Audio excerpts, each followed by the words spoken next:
We want to focus on what we believe financial planning is, and that's helping point people in the right direction, but making sure they understand the difference between things they can control and things that they can only influence. Hi, everyone, and welcome to AB Conversations, where we will help you CFP your way out of it.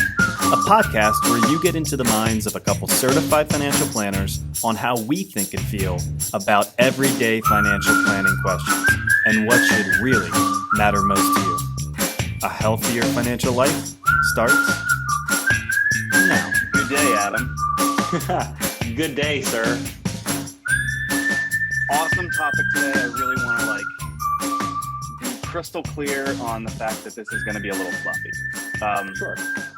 Financial planning means so many different things in so many different situations. But I think what we really want to hit on today kind of speaks to how maybe a lot of different people are feeling angst, uncomfortable. It's not just the markets. It feels like politics is back out there in a way that's really driving emotions. We want to focus on what we believe financial planning is, and that's helping point people in the right direction, but making sure they understand the difference between things they can control and things that they can only influence. Yep. So with that kind of as the primer or the primer, I don't know how you pronounce it. I always said primer, but I've heard people say primer. With that as kind of the backdrop, then yeah, I think we often see with different people that kind of go through this planning process, there is the misconception that you're going to go through, and I'll use air quotes, the process, figuring out, put me on the right path, but then it doesn't end there. And I think that is sometimes the misconception, is that we're going to give all this advice.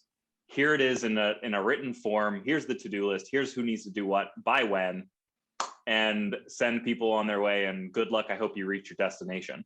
I think it's clearly to us, financial planning is more about the ongoing assessment, the ongoing, reevaluation, course correction, making sure that as things change, because that's inevitable, right? It's very, I don't know. It's very rare that we work with anybody that, even if it's a year or two later, we've written plans and 6 months later, life completely throws a curveball, and now we're having to go in a completely different direction than the plan, capital T, capital P, the plan dictated in the not so distant future.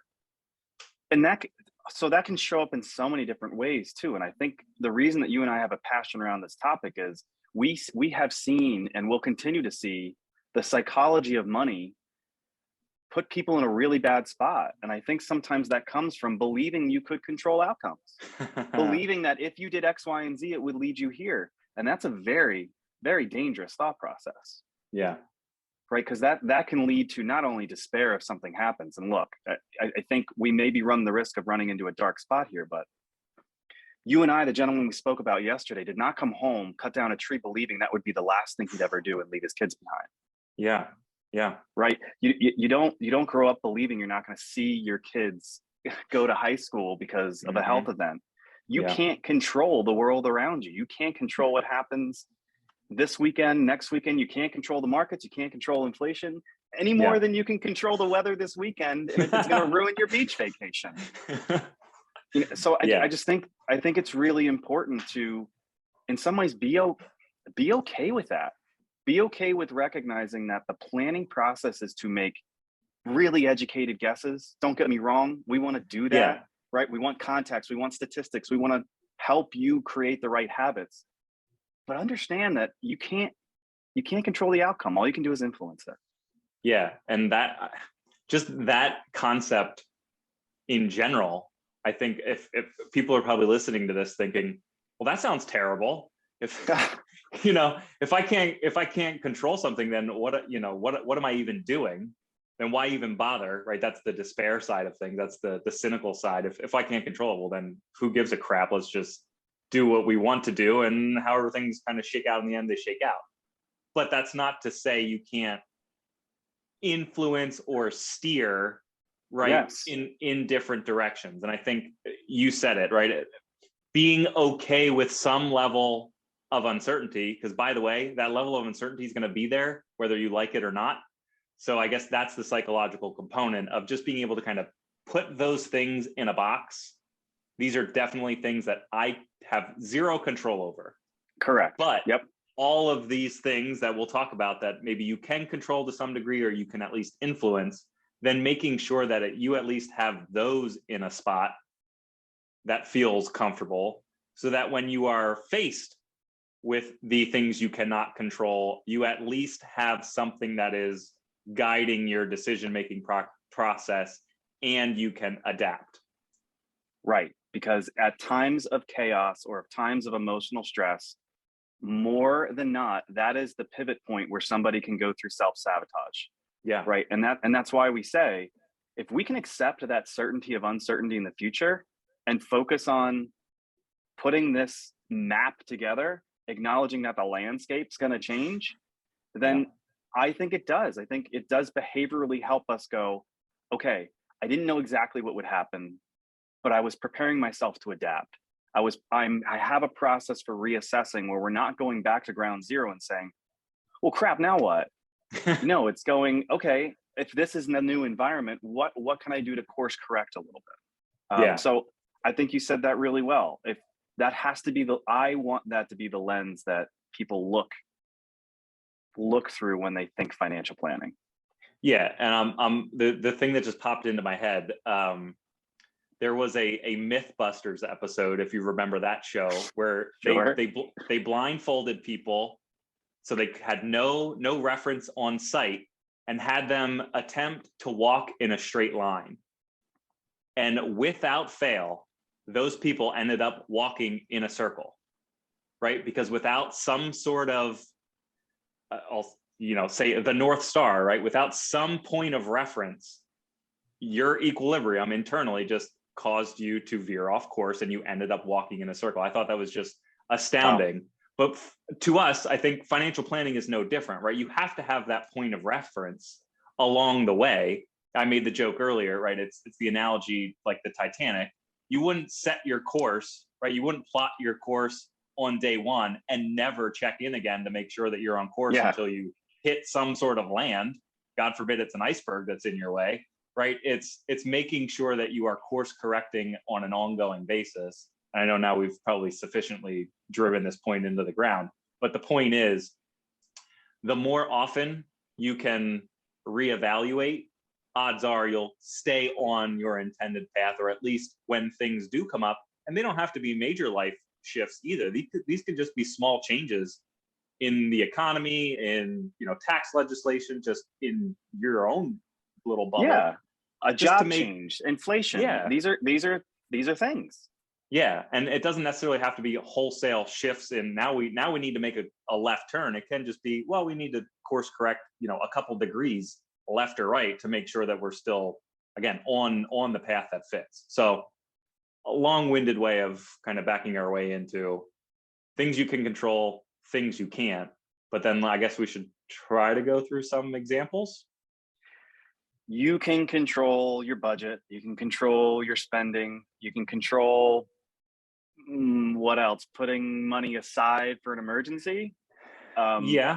We could probably debate. You can control how much risk you're taking in the market, right? That is quantifiable. Yeah. But let's be honest. Like, what else can you really control? Or is that kind of it? I think in our terms, right, that's kind of it. Where I know we've said this in different iterations of conversations, whether it's on a podcast or not, but where we see success for most people in thinking retirement planning, longevity planning, it's the basics. Do they save? Do they live well within their means? And that's that. I mean, we can kind of distill it down to those two things. Do they live within their means? Are they doing the right things from a saving and investing and life standpoint? And if that's the case, then everything else will eventually fall into place to in some way, shape, or form. But yeah, I think it really is controlling your income and expenses, and you said the risk side of things, right? Controlling your investments so that you're not invested in a way that you can't ride out. Right. Because that's ultimately where mistakes happen. You use the term self-sabotage, and that is crystal clear in that. I'll think back to March of 2020 when it felt the bleakest. COVID shutdown happens. The market is in a free fall for a 3-week period. And we had a client of ours that could not stomach the ride anymore and chose to liquidate and go to cash sometime towards the end of March, which, by the way, pretty much was the bottom at that time. And that's not something then that they're going to be able to rebound from when you make an emotional decision at a time that it felt good to do that, but in hindsight probably wasn't the best thing. Yeah, because we believe, as we continue to study this about the emotional impacts of financial events in our client lives, maybe this is a good clarifying point. I believe it's true that you can't control your emotion. You can control how you react to that emotion, right? There's choice in that. And I think that's kind of what we mean here. You need your actions to be put in check, and controlling risk is something that you can control in a way. But even there, it's not like markets are acting normally right now. When we go through our risk tool and say, within a 95% probability, here's what risk is going to look like. Well, guess what? there's still 5% of that kind of feels like it's happening right now when bonds are negative. So yeah, even that, I think that speaks to why there's a plan in partnership, that we are there to be a guide for you, to stand next to you shoulder and shoulder and try our best to go, look, we understand how you're feeling. We understand what this means. We need to protect you from doing this, because that is not going to put you on the path forward that you need. If money is the tool you need to live the life you want to live, you may not understand it, but this is self-sabotage. If you take this step, you will ultimately be taking a huge step backwards. Yeah. So then do we pivot to maybe some of those things that you may not be able to control, but that you can influence? I feel like this is almost everything else. And hopefully, so I say that because I hope it feels better to go positive here for a little bit, right? Yeah.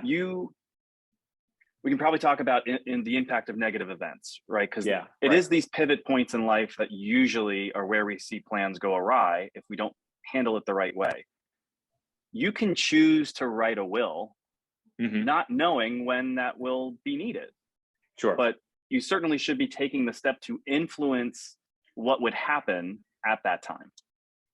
Yeah. Another one that's very similar to that is insurance, right? We think everybody who has a car is required to have car insurance. But when it comes to anything on the personal side, life, disability, long-term care, those are not requirements. But that is something that you can influence based on, God forbid, having those the what if scenarios, the what if questions. In my own life, it's, what if I did not come down the steps yesterday? What would I want to see happen for my family? And I have to be okay with that. Means either I need to go get insurance to protect what I need to protect, or if that's not the answer, then I need to be okay with all of the other trade-offs that may come along with that. And at the very least, having that conversation and being thoughtful on, okay, if these are my two options, or in this scenario, my two options are insurance or no insurance, then all of the other dominoes that would come along with that, go through the exercise, so that it's not one of those fire drills that now something major does happen and you're not prepared, you haven't done any sort of prep work, or you haven't gone through some of those thoughts in a calmer time. Again, using your term self-sabotage, that's where we can kind of see things go awry, or the unintended consequences of some decisions that were made in the past. And that's the precise moment where that emotional travesty could also be a financial one. Right. If you didn't go through the process of kind of just being open to, okay, control what I can control. Let's not worry about the big bad world ahead of me and what may come my way. We cannot control those outcomes. The world is a chaotic series of unpredictable events. But you can choose to control putting those documents in place. You can have the influence of a financial planner going, let's think through these things together to figure out what's best for you. And when something happens in life, again, now it's a course correction, it's a pivot. So I even I will say the littler things, when it comes to, you can influence your likelihood of success. Sure. By choosing to do certain things and do things differently, right? We can show somebody that your ability to get higher returns is going to come from historically stock exposure and not bond exposure, right? But we can't know to what degree that will happen in what series for you. So, I don't know what else you may have under the list of influence, but go ahead. Go ahead. I was going to say there's two other things that popped into my mind, right? In thinking that you can't control the market, can't control the direction, you can't necessarily control that outcome, but you can influence at times of stress, like now. We try to view things opportunistically. Right? We can't control that the stock market is down, 20% or more. We can't control that bonds are down 10% or more, but we can influence the tax side of things. If you invest in a non-retirement account, maybe it makes sense to harvest some of those tax losses for tax purposes. Maybe depending on your situation, it may make sense right now to look at a Roth conversion as a way to try to take advantage of those negative scenarios.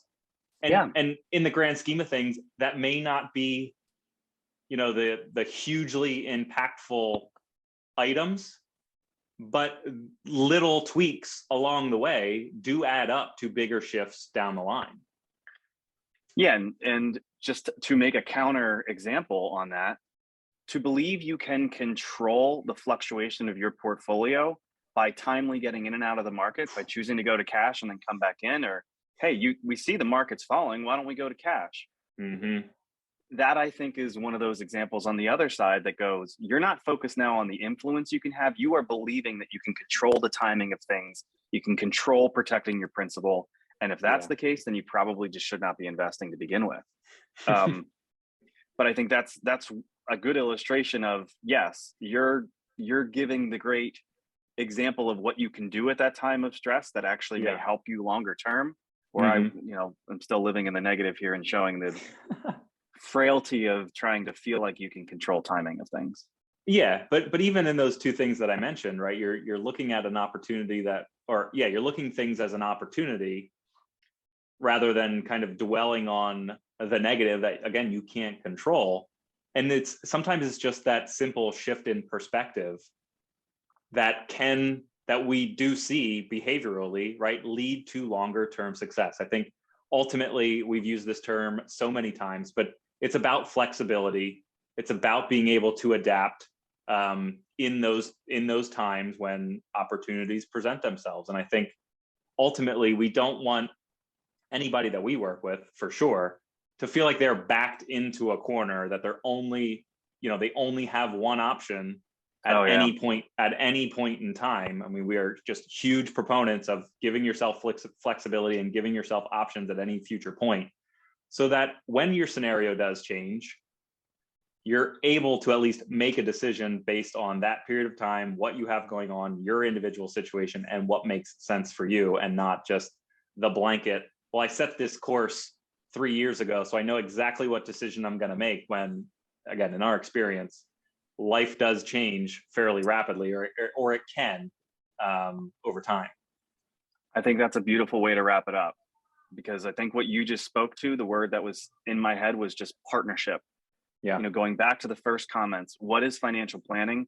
It needs to be this partnership, because whatever you're going to go through, whether you feel you can control something or only influence, I can promise you with a good deal of certainty that we've gone through it before. We've had to guide somebody through that experience before. You're not on an island. You do not need to feel like, gee, I wish I could have predicted this. I should have made a different decision. I'm mad at myself for this. Why didn't we do this? Mm-hmm. We've been through it before, and that's the point in partnership, that the burden you're carrying can be halved by having us with you to talk about it, to work through it, to make those pivots. Mm-hmm. And I can also promise you, when things go really well, the joys can be doubled, right? We want to be a guide that gets you to where you want to get to. Money's the tool to lead to the life that you want to live. We'll celebrate that joy with you. So I hope this was helpful, right? Because it is a little bit fluffy. Like I said, it's about perspective. But I want to see people being okay influence things. That's good enough. It's not just good enough, it's great. As long as we're reassessing it frequently enough. Yes. Yep. And that's the key. Thank you for your time, perspective, as always. Oh, likewise. Thank you. Go enjoy a little sunshine. Till next time. Bye. See ya.